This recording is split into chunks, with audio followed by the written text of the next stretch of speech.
கர்த்தருடைய நாமத்திற்கு ஸ்தோத்திரம். ஒவ்வொரு நாளும் கேட்பதன் மூலம் ஒரு வருடத்தில் பைபிள் வாசிப்பை முடிக்க இந்த சேனல் உதவுகிறது. Please subscribe and support us. இன்றைய வேத பகுதி. இப்போது tune in, Spotify, Amazon music மற்றும் யூடியூப் மியூசிக் ஆகியவற்றில் நமது பைபிள் 365 சேனல் கிடைக்கிறது. ஃபாலோ பண்ணுங்க.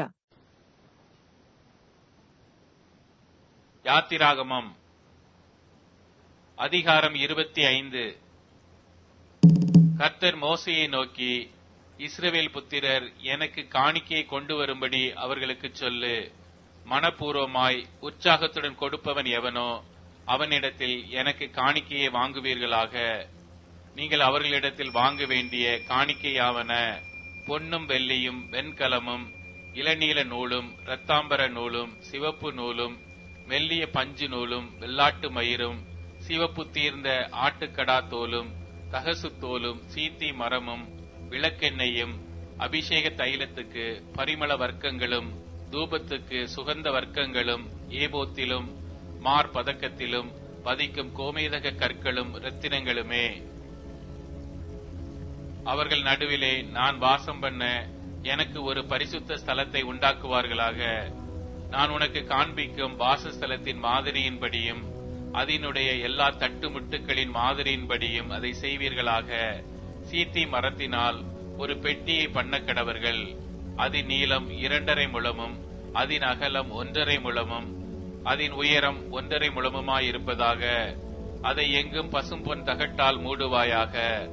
நீ அதன் உட்புறத்தையும் வெளிப்புறத்தையும் அதனால் மூடி அதன் மேல் சுற்றிலும் பொன்னினால் திறனையை உண்டாக்கி அதற்கு 4 பொன் வளையங்களை வார்ப்பித்து அவைகளை அதன் 4 மூலைகளிலும் போட்டு ஒரு பக்கத்தில் 2 வளையங்களும் மறுபக்கத்தில் 2 வளையங்களும் இருக்கும்படி தைத்து சீத்தி மரத்தால் தண்டுகளை செய்து அவைகளை பொன் தகட்டால் மூடி அந்த தண்டுகளால் பெட்டியை சுமக்கும்படி அவைகளை பெட்டியின் பக்கங்களில் இருக்கும் வளையங்களிலே பாய்ச்ச கிடவாய்.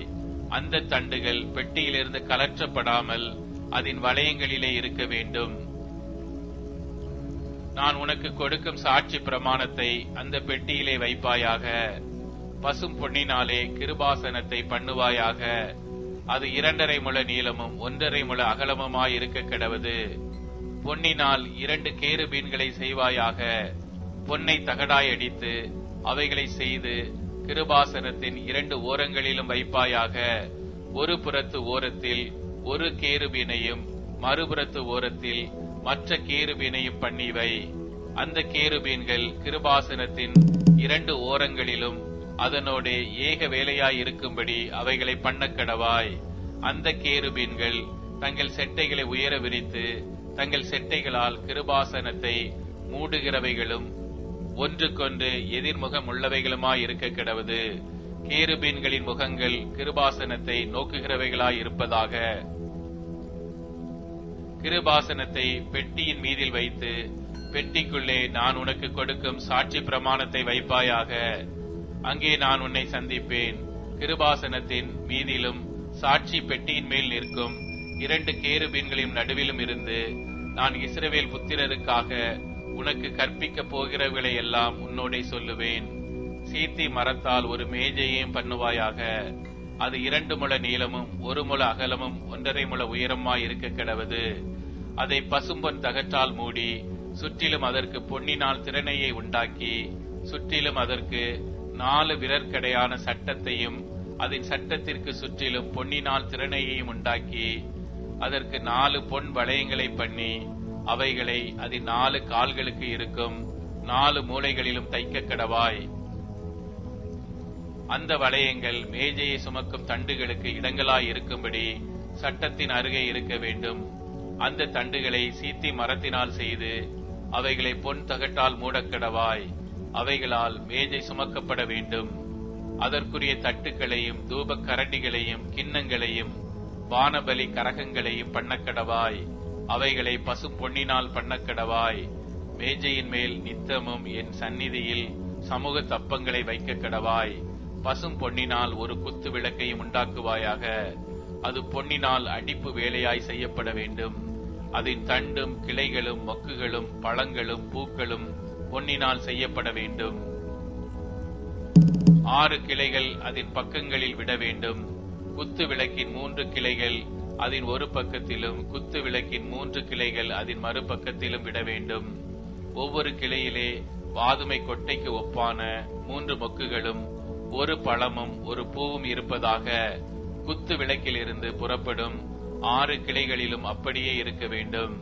விளக்கு தண்டிலோ வாதுமை கொட்டைக்கு ஒப்பான 4 மொக்குகளும் பழங்களும் பூக்களும் இருப்பதாக அதிலிருந்து புறப்படும் 2 கிளைகளின் கீழ் ஒரு பழமும், வேறு 2 கிளைகளின் கீழ் ஒரு பழமும், மற்ற 2 கிளைகளின் கீழ் ஒரு பழமும் இருப்பதாக விளக்கு தண்டிலிருந்து புறப்படும் 6 கிளைகளுக்கும் அப்படியே இருக்க வேண்டும்.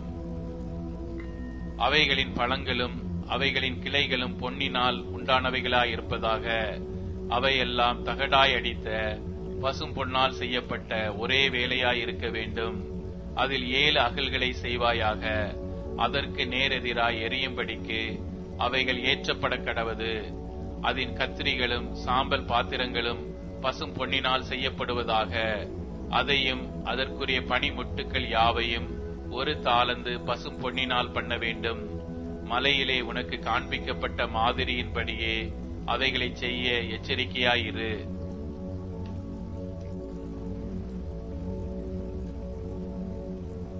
யாத்திராகமம் அதிகாரம் 26.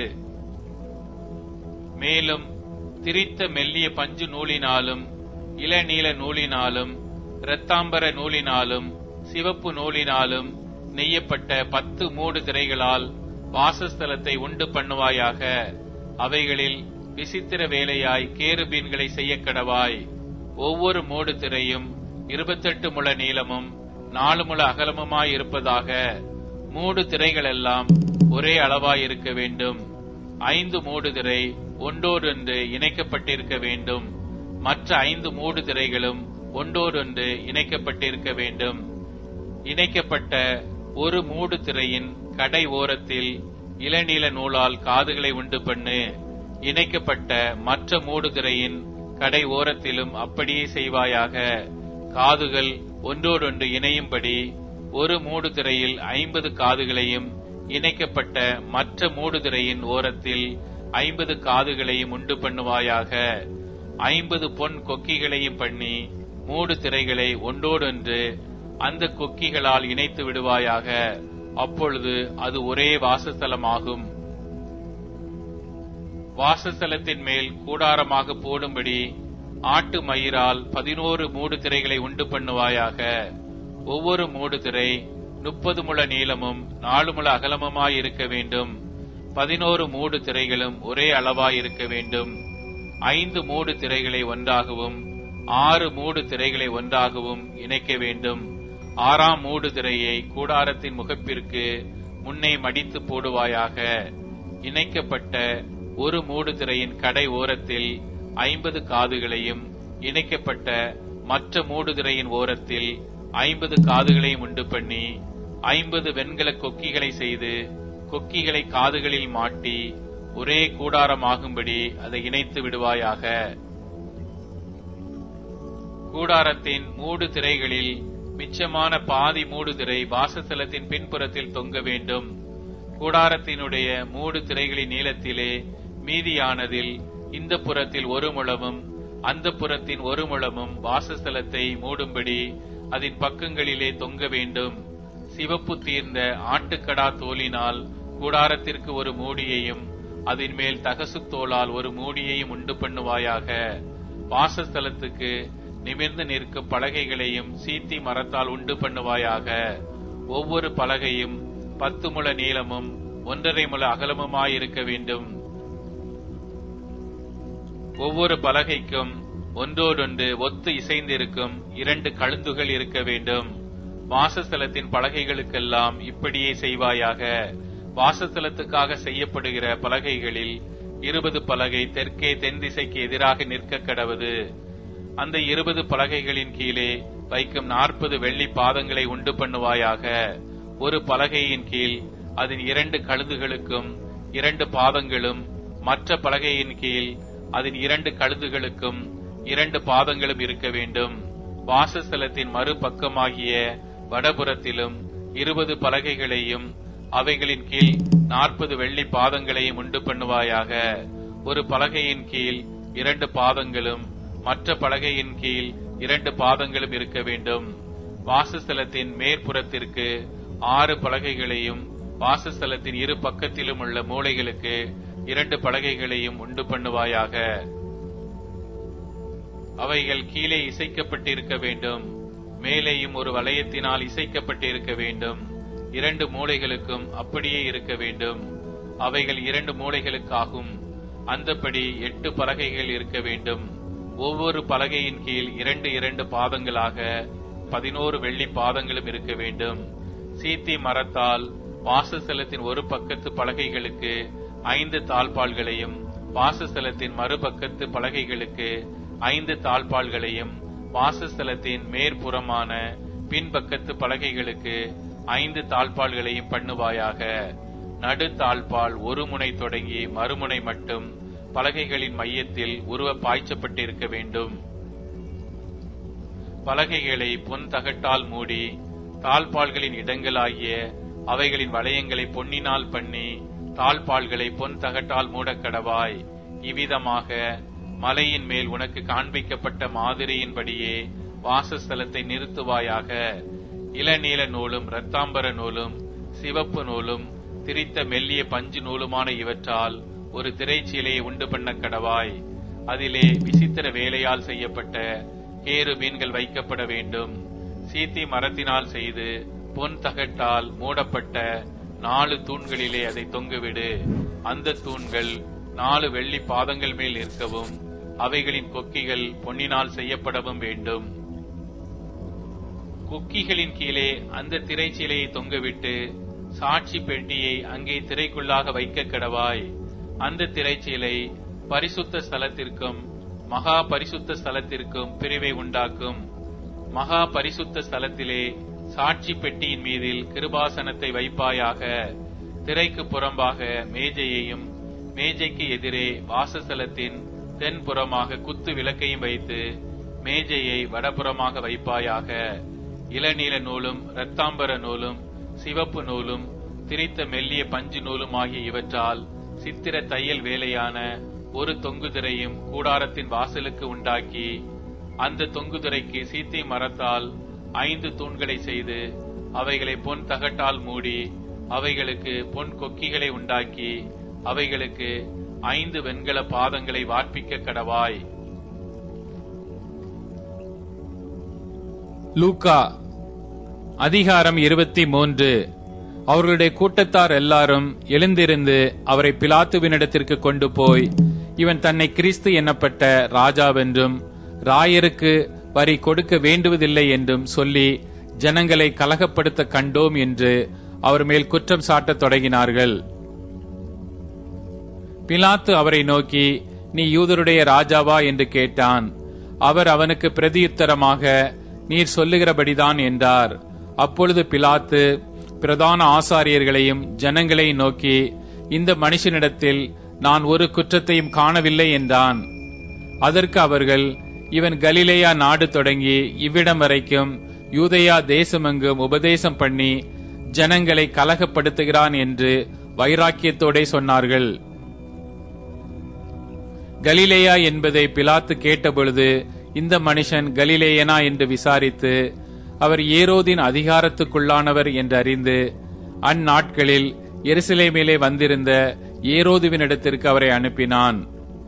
ஏரோது இயேசுவை குறித்து அநேக காரியங்களை கேள்விப்பட்டிருந்ததினாலும் அவரால் செய்யப்படும் அடையாளத்தை பார்க்க வேண்டும் என்று விரும்பி இருந்ததினாலும் அவரை காணும்படி வெகு நாளாய் ஆசை கொண்டிருந்தான். அந்தப்படி அவரை கண்டபோது மிகவும் சந்தோஷப்பட்டு அநேக காரியங்களை குறித்து அவரிடத்தில் வினாவினான். அவர் மறுமொழியாக அவனுக்கு ஒன்றும் சொல்லவில்லை. பிரதான ஆசாரியரும் வேத பாரகரும் அவர் மேல் பிடிவாதமாய் குற்றம் சாட்டிக் கொண்டே நின்றார்கள். அப்பொழுது ஏரோது தன் போர் சேவகரோடு கூட அவரை நிந்தித்து பரியாசம் பண்ணி மினுக்கான வஸ்திரத்தை அவருக்கு உடுத்தி அவரை திரும்ப பிலாத்துவினிடத்திற்கு அனுப்பினான். முன்னே ஒருவருக்கொருவர் பகைவராயிருந்த பிலாத்துவும் ஏரோதும் அன்றைய தினம் சிநேகிதரானார்கள். பிலாத்து பிரதான ஆசாரியர்களையும் அதிகாரிகளையும் ஜனங்களையும் கூடிவரச் செய்து அவர்களை நோக்கி, ஜனங்களை கலகத்துக்கு தூண்டிவிடுகிறவனாக இந்த மனுஷனை என்னிடத்தில் கொண்டு வந்தீர்கள். நான் உங்களுக்கு முன்பாக விசாரித்தபோது இவன் மேல் நீங்கள் சாட்டுகிற குற்றங்களில் ஒன்றையும் நான் இவனிடத்தில் காணவில்லை. உங்களை ஏரோதினிடத்திற்கும் அனுப்பினேன். அவரும் இவனிடத்தில் குற்றம் காணவில்லை. மரணத்துக்கு ஏதுவாக இவன் ஒன்றும் செய்யவில்லையே. ஆனபடியால் இவனை தண்டித்து விடுதலையாக்குவேன் என்றான். பண்டிகை தோறும் அவர்களுக்கு ஒருவனை அவன் விடுதலையாக்குவது அவசியமாயிருந்தபடியால் அப்படி சொன்னான். ஜனங்கள் எல்லாரும் அதை கேட்டு, இவனை அகற்றும், பரபாசை எங்களுக்கு விடுதலையாக்கும் என்று சத்தமிட்டு கேட்டார்கள். அந்த பரபாஸ் என்பவன் நகரத்தில் நடந்த ஒரு கலகத்தின் நிமித்தமும் கொலை பாதகத்தின் நிமித்தமும் காவலிலே வைக்கப்பட்டிருந்தான். பிலாத்து இயேசுவை விடுதலையாக்க மனதாய் மறுபடியும் அவர்களிடத்தில் பேசினான். அவர்களோ அவனை சிலுவையில் அறையும் என்று கூக்குரலிட்டார்கள். அவன் 3ஆம் தரம் அவர்களை நோக்கி, ஏன் இவன் என்ன பொல்லாப்பு செய்தான்? மரணத்துக்கு ஏதுவான குற்றம் ஒன்றும் இவனிடத்தில் நான் காணவில்லையே. ஆகையால் நான் இவனை தண்டித்து விடுதலையாக்குவேன் என்றான். அப்படி இருந்தும் அவரை சிலுவையில் அறைய வேண்டுமென்று அவர்கள் உரத்த சத்தத்தோடு கேட்டுக்கொண்டே இருந்தார்கள். அவர்களும் பிரதான ஆசாரியரும் இட்ட சத்தம் மேற்கொண்டது. அப்பொழுது அவர்கள் கேட்டுக்கொண்டபடியே ஆகட்டும் என்று பிலாத்து தீர்ப்பு செய்து, கலகத்தின் நிமித்தமும் கொலை பாதகத்தின் நிமித்தமும் காவலில் போடப்பட்டிருந்தவனை அவர்கள் கேட்டுக்கொண்டபடியே விடுதலையாக்கி, இயேசுவையோ அவர்கள் இஷ்டத்துக்கு ஒப்புக் கொடுத்தான். அவர்கள் இயேசுவை கொண்டு போகிற போது நாட்டிலிருந்து வருகிற சிரேனே ஊரானாகி சீமோன் என்கிற ஒருவனை பிடித்து சிலுவையை அவர் பின்னே சுமந்து கொண்டு வரும்படி அதை அவன் மேல் வைத்தார்கள். திரள் கூட்டமான ஜனங்களும் அவருக்காக புலம்பி அழுகிற ஸ்திரீகளும் அவருக்கு பின் சென்றார்கள். இயேசு அவர்கள் முகமாய் திரும்பி, எருசலேமின் குமாரத்திகளே, நீங்கள் எனக்காக அழாமல் உங்களுக்காகவும் உங்கள் பிள்ளைகளுக்காகவும் அழுங்கள். இதோ மலடிகள் பாக்கியவதிகள் என்றும் பிள்ளை பெறாத கற்பங்களும் பால் கொடாத முளைகளும் பாக்கியமுள்ளவைகள் என்றும் சொல்லப்படும் நாட்கள் வரும். அப்பொழுது மலைகளை நோக்கி எங்கள் மேல் விழுங்கள் என்றும் குன்றுகளை நோக்கி எங்களை மறைத்துக் கொள்ளுங்கள் என்றும் சொல்லத் தொடங்குவார்கள். பச்சை மரத்துக்கு இவைகளை செய்தால் பட்ட மரத்துக்கு என்ன செய்ய மாட்டார்கள் என்றார். குற்றவாளிகளாகிய வேறே 2 பேரும் அவரோடே கூட கொலை செய்யப்படுவதற்கு கொண்டு போகப்பட்டார்கள். கபாலஸ்தலம் என்று சொல்லப்பட்ட இடத்தில் அவர்கள் சேர்ந்த பொழுது அவரையும் அவருடைய வலது பக்கத்தில் ஒரு குற்றவாளியையும் அவருடைய இடது பக்கத்தில் ஒரு குற்றவாளியையும் சிலுவையில் அறைந்தார்கள். அப்பொழுது இயேசு, பிதாவே, இவர்களுக்கு மன்னியும், தாங்கள் செய்கிறது இன்னதென்று அறியாதிருக்கிறார்களே என்றார். அவருடைய வஸ்திரங்களை அவர்கள் பங்கிட்டு சீட்டு போட்டார்கள். ஜனங்கள் நின்று பார்த்து கொண்டிருந்தார்கள். அவர்களுடனே கூட அதிகாரிகளும் அவரை இகழ்ந்து, இவன் மற்றவர்களை ரட்சித்தான், இவன் தேவனால் தெரிந்து கொள்ளப்பட்ட கிறிஸ்துவானால் தன்னைத்தானே ரட்சித்துக் கொள்ளட்டும் என்றார்கள். போர் சேவகரும் அவரிடத்தில் சேர்ந்து அவருக்கு காடியை கொடுத்து, நீ யூதரின் ராஜாவானால் உன்னை ரட்சித்துக்கொள் என்று அவரை பரியாசம் பண்ணினார்கள். இவன் யூதருடைய ராஜா என்று கிரேக்கு, லத்தீன், எபிரேய எழுத்துக்களில் எழுதி அவருக்கு மேலாக வைக்கப்பட்டது. அன்றியும் சிலுவையில் அறையப்பட்டிருந்த குற்றவாளிகளில் ஒருவன், நீ கிறிஸ்துவானால் உன்னையும் எங்களையும் ரட்சித்துக்கொள் என்று அவரை இகழ்ந்தான். மற்றவன் அவனை நோக்கி, நீ இந்த ஆக்கினைக்கு உட்பட்டவனாயிருந்தும் தேவனுக்கு பயப்படுகிறதில்லையா? நாமோ நியாயப்படி தண்டிக்கப்படுகிறோம், நாம் நடப்பித்தவைகளுக்கு தக்க பலனை அடைகிறோம். இவரோ தகாத ஒன்றையும் நடப்பிக்கவில்லையே என்று அவனை கடிந்து கொண்டு இயேசுவை நோக்கி, ஆண்டவரே, நீர் உம்முடைய ராஜ்யத்தில் வரும்போது அடியேனை நினைத்தருளும் என்றான்.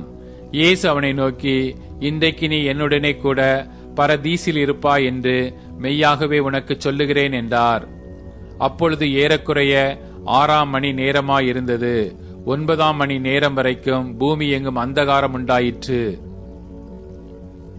சூரியன் இருளடைந்தது. தேவ ஆலயத்தின் திரைச்சீலை நடுவில் 2ஆக கிழிந்தது. இயேசு, பிதாவே, உம்முடைய கைகளில் என் ஆவியை ஒப்புவிக்கிறேன் என்று மகா சத்தமாய் கூப்பிட்டு சொன்னார். இப்படி சொல்லி ஜீவனை விட்டார். 100க்கு அதிபதி சம்பவித்ததைக் கண்டு மெய்யாகவே இந்த மனுஷன் நீதிபரனாயிருந்தான் என்று சொல்லி தேவனை மகிமைப்படுத்தினான். இந்த காட்சியை பார்க்கும்படி கூடி வந்திருந்த ஜனங்கள் எல்லாரும் சம்பவித்தவைகளை பார்த்தபொழுது தங்கள் மார்பில் அடித்துக்கொண்டு திரும்பி போனார்கள். அவருக்கு அறிமுகமானவர்கள் எல்லாரும் கலிலேயாவிலிருந்து அவருக்கு பின் சென்று வந்த ஸ்திரீகளும் தூரத்திலே நின்று இவைகளை பார்த்து கொண்டிருந்தார்கள். யோசேப்பு என்னும் பெயர் கொண்ட ஒரு ஆலோசனைக்காரன் இருந்தான். அவன் உத்தமனும் நீதிமானுமாயிருந்தான். அவன் யூதருடைய பட்டணங்களில் ஒன்றாகிய அரிமத்தியாவிலிருந்து வந்தவனும் தேவனுடைய ராஜ்யத்துக்கு காத்திருந்தவனும் யூதர்களுடைய ஆலோசனைக்கும் செய்கைக்கும் சம்மதியாதவனுமாயிருந்தான். அவன் பிலாத்துவினிடத்தில் போய் இயேசுவின் சரீரத்தை கேட்டு அதை இறக்கி மெல்லிய துப்பட்டியிலே சுற்றி கண்மலையில் வெட்டப்பட்டதுமாய் ஒரு காலும் ஒருவனும் வைக்கப்படாததுமாயிருந்த ஒரு கல்லறையிலே வைத்தான். அந்த நாள் ஆயத்த நாளாயிருந்தது. ஓய்வு நாளும் ஆரம்பமாயிற்று. கலிலேயாவிலிருந்து அவருடனே கூட வந்திருந்த ஸ்திரீகளும் பின் சென்று கல்லறையையும் அவருடைய சரீரம் வைக்கப்பட்ட விதத்தையும் பார்த்து திரும்பி போய் கந்த வர்க்கங்களையும் பரிமள தைலங்களையும் ஆயத்தம் பண்ணி கற்பனையின்படியே ஓய்வு நாளில் ஓய்ந்திருந்தார்கள்.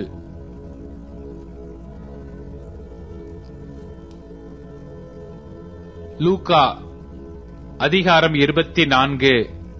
வாரத்தின் முதலாம் நாள் அதிகாலையிலே தாங்கள் ஆயத்தம் பண்ணின அந்த கந்த வர்க்கங்களை அவர்கள் எடுத்துக்கொண்டு வேறு சில ஸ்திரீகளோடும் கூட கல்லறையினிடத்தில் வந்தார்கள்.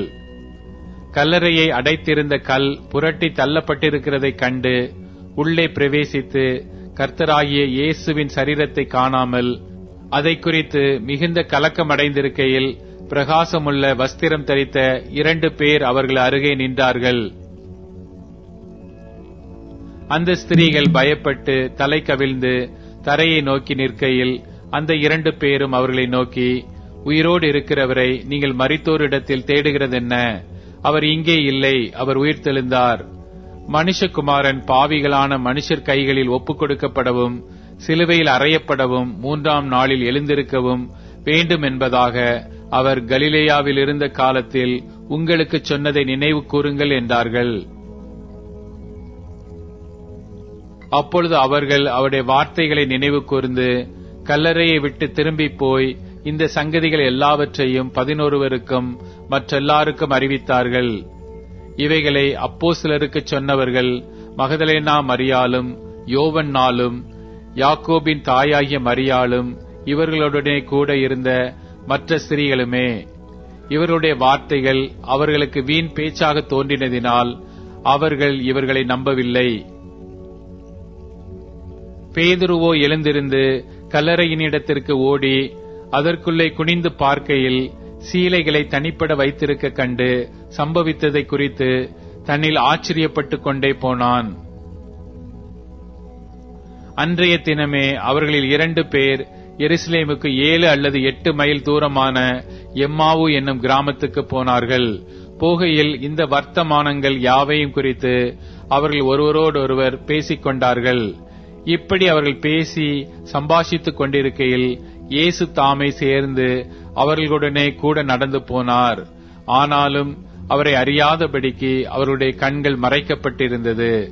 அப்பொழுது அவர் அவர்களை நோக்கி, நீங்கள் துக்க முகமுள்ளவர்களாய் வழி நடந்து ஒருவருக்கொருவர் சொல்லிக் கொள்ளுகிற காரியங்கள் என்னவென்று கேட்டார். அவர்களில் ஒருவனாகிய கிலேயோப்பா என்பவன் பிரதியுத்தரமாக, இந்நாட்களில் எருசலேமிலே நடந்தவைகளை அறியாதபடிக்கு நீர் அந்நியராய் இருக்கிறீரோ என்றான். அவர் எவைகள் என்றார். அதற்கு அவர்கள், நசரேயனாகிய இயேசுவை குறித்தவைகளே. அவர் தேவனுக்கு முன்பாகவும் ஜனங்கள் எல்லாருக்கு முன்பாகவும் செய்கையிலும் வாக்கிலும் வல்லமையுள்ள தீர்க்கதரிசியாயிருந்தார். நம்முடைய பிரதான ஆசாரியரும் அதிகாரிகளும் அவரை மரண ஆக்கினைக்குட்படுத்தி சிலுவையில் அறைந்தார்கள். அவரே இஸ்ரவேலை மீட்டி ரட்சிப்பவர் என்று நாங்கள் நம்பியிருந்தோம். இவைகள் சம்பவித்து இன்று 3 நாளாகிறது. ஆனாலும் எங்கள் கூட்டத்தைச் சேர்ந்த சில ஸ்திரீகள் அதிகாலமே கல்லறையினிடத்திற்கு போய் அவருடைய சரீரத்தை காணாமல் திரும்பி வந்து அவர் உயிரோடு இருக்கிறார் என்று சொன்ன தேவ தூதரை தரிசித்தோம் என்று சொல்லி எங்களை பிரமிக்க பண்ணினார்கள். அப்பொழுது எங்களிலே சிலர் கல்லறையினிடத்திற்கு போய் ஸ்திரீகள் சொன்னபடியே கண்டார்கள், அவரையோ காணவில்லை என்றார்கள். அப்பொழுது அவர் அவர்களை நோக்கி, தீர்க்க தரிசிகள் சொன்ன யாவையும் விசுவாசிக்கிறதற்கு புத்தியில்லாத மந்த இருதயமுள்ளவர்களே, கிறிஸ்து இவ்விதமாக பாடுபடவும் தமது மகிமையில் பிரவேசிக்கவும் வேண்டியதில்லையா என்று சொல்லி மோசே முதலிய சகல தீர்க்க தரிசிகளும் எழுதின வேத வாக்கியங்கள் எல்லாவற்றிலும் தம்மை குறித்து சொல்லியவைகளை அவர்களுக்கு விவரித்து காண்பித்தார். அத்தருணத்தில் தாங்கள் போகிற கிராமத்துக்கு சமீபமானார்கள். அப்பொழுது அவர் அப்புறம் போகிறவர் போல காண்பித்தார். அவர்கள் அவரை நோக்கி, நீர் எங்களுடனே தங்கியிரும், சாயங்காலம் ஆயிற்று, பொழுதும் போயிற்று என்று அவரை வருந்தி கேட்டுக்கொண்டார்கள். அப்பொழுது அவர் அவர்களுடனே தங்கும்படி உள்ளே போனார்.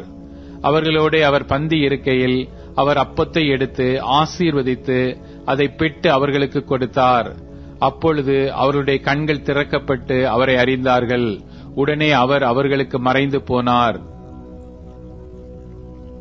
அப்பொழுது அவர்கள் ஒருவரை ஒருவர் நோக்கி, வழியிலே அவர் நம்முடனே பேசி வேத வாக்கியங்களை நமக்கு விளங்க காட்டின பொழுது நம்முடைய இருதயம் நமக்குள்ளே கொழுந்துவிட்டு எரியவில்லையா என்று சொல்லிக்கொண்டு அந்நேரமே எழுந்திருந்து எருசலேமுக்கு திரும்பி போய் 11 அவர்களோடு இருந்தவர்களும் கூடியிருக்க கண்டு, கர்த்தர் மெய்யாகவே உயிர்த்தெழுந்து சீமோனுக்கு தரிசனமானார் என்று அவர்கள் சொல்ல கேட்டு, வழியில் நடந்தவைகளையும் அவர் அப்பத்தை பிட்கையில் தாங்கள் அவரை அறிந்து கொண்டதையும் விவரித்து சொன்னார்கள்.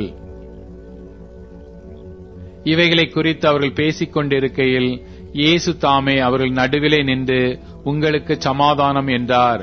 அவர்கள் கலங்கி பயந்து ஒரு ஆவியை காண்கிறதாக நினைத்தார்கள். அவர் அவர்களை நோக்கி, நீங்கள் ஏன் கலங்குகிறீர்கள்? உங்கள் இருதயங்களில் சந்தேகங்கள் எழும்புகிறதென்ன? நான் தான் என்று அறியும்படி என் கைகளையும் என் கால்களையும் பாருங்கள், என்னை தொட்டு பாருங்கள். நீங்கள் காண்கிறபடி எனக்கு மாம்சமும் எலும்புகளும் உண்டாயிருக்கிறது போல ஒரு ஆவிக்கு இராதே என்று சொல்லி தம்முடைய கைகளையும் கால்களையும் அவர்களுக்கு காண்பித்தார். ஆனாலும் சந்தோஷத்தினால் அவர்கள் இன்னும் விசுவாசியாமல் ஆச்சரியப்படுகையில், புசிக்கிறதற்கு ஏதாகிலும் இங்கே உண்டா என்று அவர்களிடத்தில் கேட்டார். அப்பொழுது பொரித்த மீன் கண்டத்தையும் தேன் கூட்டு துணிக்கையையும் அவருக்கு கொடுத்தார்கள். அவைகளை அவர் வாங்கி அவர்களுக்கு முன்பாக புசித்து அவர்களை நோக்கி, மோசேயின் நியாயப்பிரமாணத்திலும் தீர்க்க தரிசிகளின் ஆகமங்களிலும் சங்கீதங்களிலும் என்னை குறித்து எழுதியிருக்கிறவைகள் எல்லாம் நிறைவேற வேண்டியதென்று நான் உங்களோடு இருந்தபோது உங்களுக்கு சொல்லிக் கொண்டு வந்த விசேஷங்கள் இவைகளே என்றார். அப்பொழுது வேத வாக்கியங்களை அறிந்து கொள்ளும்படி அவர்களுடைய மனதை அவர் திறந்து அவர்களை நோக்கி, எழுதியிருக்கிறபடி கிறிஸ்து பாடுபடவும் 3ஆம் நாளில் மரித்தோரிலிருந்து எழுந்திருக்கவும் வேண்டியதாயிருந்தது. அன்றியும் மனம் திரும்புதலும் பாவ மன்னிப்பும் எருசலேம் தொடங்கி சகல தேசத்தாருக்கும் அவருடைய நாமத்தினாலே பிரசங்கிக்கப்படவும் வேண்டியது. நீங்கள் இவைகளுக்கு சாட்சிகளாயிருக்கிறீர்கள். என் பிதா வாக்குத்தத்தம் பண்ணினதை இதோ நான் உங்களுக்கு அனுப்புகிறேன். நீங்களோ உன்னதத்திலிருந்து வரும் பலனால் தரிபிக்கப்படும் வரைக்கும் எருசலேம் நகரத்தில் இருங்கள் என்றார். பின்பு அவர் பெத்தானியா வரைக்கும் அவர்களை அழைத்துக் கொண்டு போய் தம்முடைய கைகளை உயர்த்தி அவர்களை ஆசீர்வதித்தார். அவர்களை ஆசீர்வதிக்கையில் அவர்களை விட்டு பிரிந்து பரலோகத்துக்கு எடுத்துக் கொள்ளப்பட்டார். அவர்கள் அவரை பணிந்து கொண்டு மிகுந்த சந்தோஷத்தோடு எருசலேமுக்கு திரும்பி வந்து நாடோறும் தேவ ஆலயத்திலே தேவனை புகழ்ந்து துதித்துக் கொண்டிருந்தார்கள். ஆமேன். சங்கீதம் அதிகாரம் 38. கர்த்தாவே, உம்முடைய கோபத்தில் என்னை கடிந்து கொள்ளாதேயும், உம்முடைய உக்கிரத்தில் என்னை தண்டியாதேயும். உம்முடைய அம்புகள் எனக்குள்ளே தைத்திருக்கிறது, உமது கை என்னை இருத்துகிறது. உமது கோபத்தினால் என் மாம்சத்தில் ஆரோக்கியமில்லை, என் பாவத்தினால் என் எலும்புகளில் சௌக்கியமில்லை. என் அக்கிரமங்கள் என் தலைக்கு மேலாக பெருகிற்று, அவைகள் பார சுமையைப் போல் என்னால் தாங்கக்கூடாத பாரமாயிற்று. என் மதிகேட்டி நிமித்தம் என் புண்கள் அழுகி நாற்றம் எடுத்தது. நான் வேதனைப்பட்டு ஒடுங்கினேன். நாள் முழுதும் துக்கப்பட்டு திரிகிறேன். என் குடல்கள் எரி பந்தமாய் எரிகிறது. என் மாம்சத்தில் ஆரோக்கியமில்லை. நான் பலனற்று போய் மிகவும் நொறுக்கப்பட்டேன். என் இருதயத்தின் கொந்தளிப்பினால் கதறுகிறேன். ஆண்டவரே, என் ஏங்கல் எல்லாம் உமக்கு முன்பாக இருக்கிறது. என் தவிப்பு உமக்கு மறைவாய் இருக்கவில்லை. என் உள்ளம் குழம்பி அலைகிறது. என் பலன் என்னை விட்டு விலகி என் கண்களின் ஒளி முதலாய் இல்லாமற் போயிற்று. என் சிநேகிதரும் என் தோழரும் என் வாதையைக் கண்டு விலகுகிறார்கள். என் இனத்தாரும் தூரத்திலே நிற்கிறார்கள். என் பிராணனை வாங்க தேடுகிறவர்கள் எனக்கு கண்ணிகளை வைக்கிறார்கள். எனக்கு பொல்லாங்கு தேடுகிறவர்கள் கேடானவைகளை பேசி நாள் முழுதும் வஞ்சனைகளை யோசிக்கிறார்கள். நானோ செவிடனைப் போல கேளாதவனாகவும் ஊமையனைப் போல வாய் திறவாதவனாகவும் இருக்கிறேன். காது கேளாதவனும் தன் வாயில் மறு உத்தரவுகள் இல்லாதவனுமாயிருக்கிற மனுஷனைப் போலானேன். கர்த்தாவே, உமக்கு காத்திருக்கிறேன். என் தேவனாகிய ஆண்டவரே, நீர் மறு உத்தரவு அருளினீர். அவர்கள் என் நிமித்தம் சந்தோஷப்படாதபடிக்கு இப்படி சொன்னேன். என் கால் தவறும்போது என் மேல் பெருமை பாராட்டுவார்களே. நான் தடுமாறி விழ ஏதுவாயிருக்கிறேன். என் துக்கம் எப்பொழுதும் என் முன்பாக இருக்கிறது. என் அக்கிரமத்தை நான் அறிக்கையிட்டு என் பாவத்தின் நிமித்தம் விசாரப்படுகிறேன்.